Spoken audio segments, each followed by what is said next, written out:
Just answering questions with WebTech. A little alert, and this will be the title of the video, tentatively.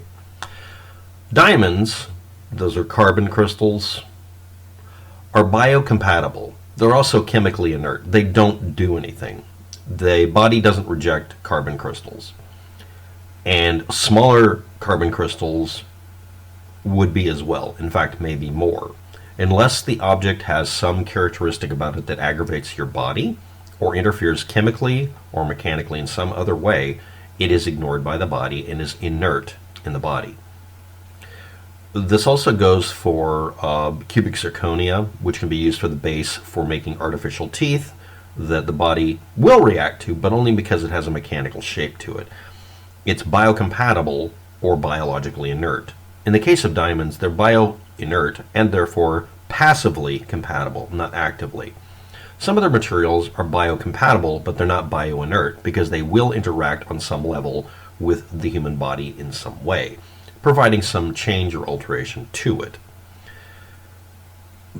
So, when people add the word nano in front of anything, that doesn't automatically make it something that should trigger your spidey sense to decide that there must be something sinister or some other bias. If you attach an emotional meaning to an expression that means 1/billionth of something, okay, a $1 bill is 1/billionth of $1 billion or something. I might be getting this wrong. Obviously, I'm an idiot. Let's see, million, billion, trillion, micro, nano. Yeah, a billionth.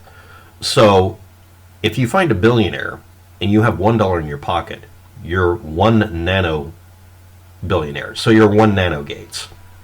People trigger on Bill Gates as well. Not everything that Bill Gates does is evil. Internet Explorer and Clippy obviously being examples of what will put him in hell and there's no forgiveness. But that doesn't mean he's truly evil. Same thing with the Bilderbergs and everybody else. They might be complete jerks, but they're not universally evil. All right? I'm not universally good or evil either. Neither are you. And the word nano literally means 1/billionth. Stop using the word nano in any way, shape, or form in your head. I don't mean outside. In your own head and soul to mean something evil. If you have an immediate response to that, stop looking at the subject because you have a bias and it's hanging out. Like a certain body part. Tongue. So anyway, but really it just means 1/billionth. But anyway, diamonds that are really tiny, let's say a billionth of a millimeter or something crazy like that, once you get to a certain point, they're just carbon atoms. So they would be biocompatible and therefore biologically inert. I'm going to use both words, biocompatible and bioinert, because they're both. A YouTube channel is supposed to have said that nano diamonds are different and that they've been made biocompatible, and it's an illusion someplace, if this is the channel I'm looking at. I can't find the actual video referenced to them making nano diamonds at CERN when there's no need to, and that they're biocompatible. And this was put under a video I have about nanobots and such. If you're not aware of it, in order to make a diamond, you have to put it under a set of very specific conditions. And one of the methods for doing it, for putting in like a hip replacement, because nano diamonds and titanium like each other while they're being deposited in a layer, and it makes it easier for it to bond to a bone for doing a hip replacement. It's just a roughed up surface that's harder and can be deposited by sputtering or whatever. Diamonds prefer or are naturally occurring when you compress carbon to the point that it starts forming a clear crystal or something like that.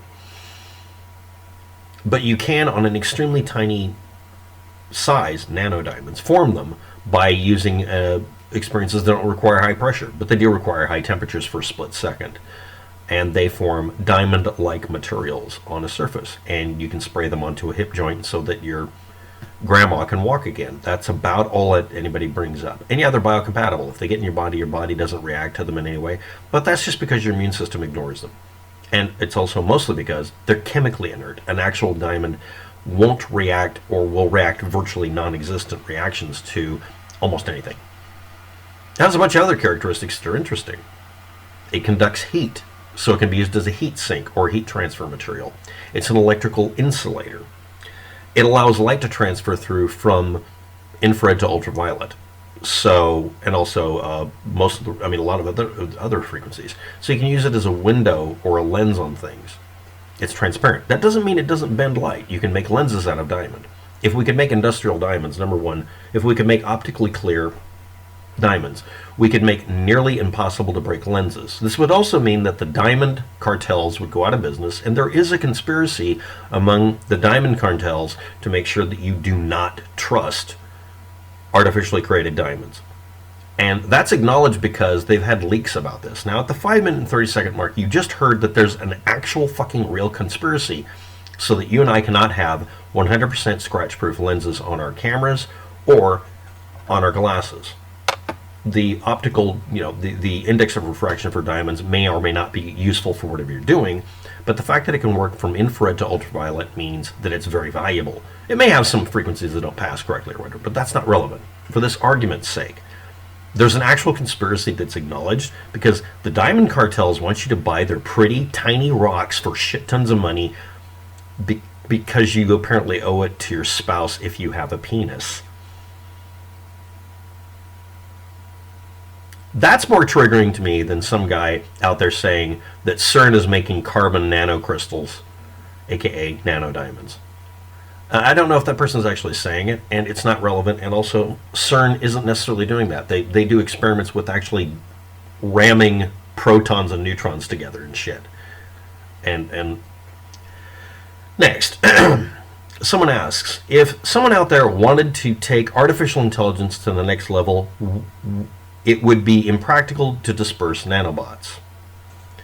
What if some level of transmission and reception might be attained through a widely dispersed genetically modified fungus that when inhaled proceeds to integrate into secondary neural network internally via self-assembly?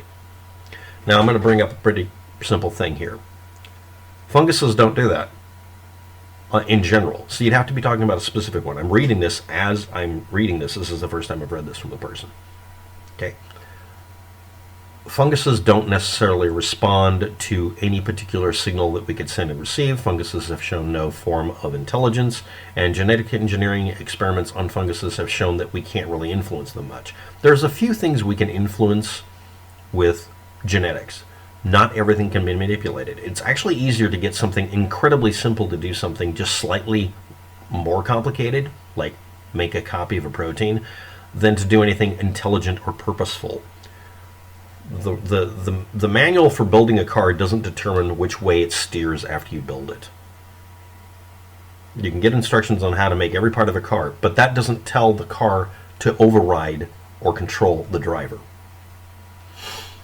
But let's continue. This person might be bringing up a point I don't know about. And remember, if somebody doesn't provide citations for the source material, that's okay. Most people don't. But if you don't, I'm not required to really treat it as being shown to be factual. So this could be something someone read somewhere. So let's continue. I have witnessed dust that assembles into a network thread-like material within a week's time. I don't know if the dust could achieve such a thing in a human body. All I know is that I should not be seeing this type of action occurring in the first place, as it sounds crazy to myself as well. Doesn't sound crazy at all. You're dealing with monopolar molecular self-assembly, I think is the expression that I would use if I was doing a scientific paper. Magnets do the same thing. Thread-like material, dust assembling into a thread. Iron oxides in plant material, and also, oddly enough, in fungus spores. They can become magnetized and they'll form a string. You can also have electrostatic monopolar, or bipolar or monopolar or whatever, or polar assembly. That just means that one end of whatever it is has a electrostatic style charge or a chemical bias towards bonding a certain way. You know what else has that? Water molecules. When they freeze, it's temperature based. When they freeze, they form strings and then crystals. That's how snowflakes form. They just form something more complicated than a thread. The other thing this could be is that this could just simply be some other thing entirely. I mean, there's a million things that can cause a single string or a strand or rope or cord-like functions. I must admit, I am considering the possibilities. That's cool. But naturally occurring things are naturally occurring even if you don't observe them. You simply have never observed this. I've observed this in water, not just ice forming, but also at room temperature with other materials. There's organic materials that come out of a field full of cows or just a field full of naturally growing food too that'll do that in water. They form strings, threads, sometimes crystal patterns if the water's held still long enough.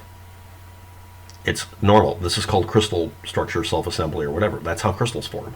You're just dealing with a particular chemical or maybe molecule or whatever you want to call it that happens to form strings primarily. Water molecules, depending on the temperature, tend to form strings and spikes.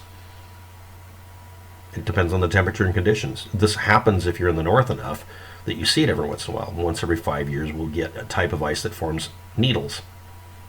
It's not unnatural. A bunch of people saw snow coming down in a way that looked weird to them, so they decided it must be chem snow or nano snow or something bullshit like that. No, it's just water, and you just haven't lived long enough to see these things. Records of this sort of thing that you're talking about have been brought up in the 1800s. That means it's not modern nanobots, nor is it nano anything. Nor is it an example of something crazy or unnatural. I've had people complain that since they grew up in an area that's never had cloud cover for the majority of the time, that any cloud cover is unnatural, and vice versa. I've seen people that say a completely clear day, because they moved to a state that has clear days most of the time, for weeks at a time, is unnatural. No, it's just that you're not experiencing that. And I've seen exactly what you're talking about, but only in water primarily. But I have seen this kind of material forming on the surface of specifically a car hood.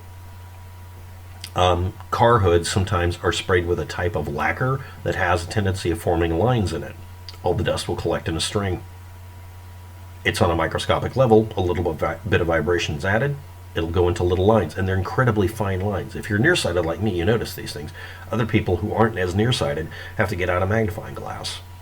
I've been accused of seeing things that aren't real for the majority of my life until I hand someone the actual magnifying glass I carried around to say, look, okay, well, no, it's not well. There is no well, the well went dry. I saw something real, and you assumed it wasn't because you can't see it because you're not nearsighted. I'm a walking, talking microscope. At least one of my eyes still is. So no, it's not that you're crazy or that it sounds crazy. This is perfectly normal and ordinary. It's just that I'm not trying to be insulting. I looked up what caused it. Now, this could be completely different, so let's continue with this person's explanation. Advancement in nanobioscience field appeared to go dark on the internet after about 2006. It's because they were failed. They ended up being methodologies for doing things like coating hip joints that were being put in, or making microchips better. That's also the period of time, if you're not aware of it, that we stopped being able to make faster microchips. We've hit a wall. We can't go faster, so we have to go bigger, which means we make more heat, which means we're in a losing battle. We are now at the height of technology for silicon. Ironically, we need to go to electron distribution and sputtering of carbon. We're at the point we're going to have to make diamonds, which means the diamond industry is really freaking out right now.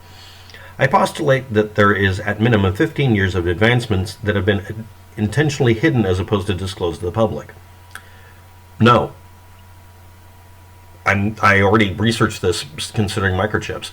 The technology hit a limit because they weren't able to make micro robots. It's period, full stop. They haven't been able to make them. Nanotechnology is not a code word for robots to control people's minds. They don't have the ability to go beyond that point. All of those pipe dreams and sci-fi shit they talked up is bullshit.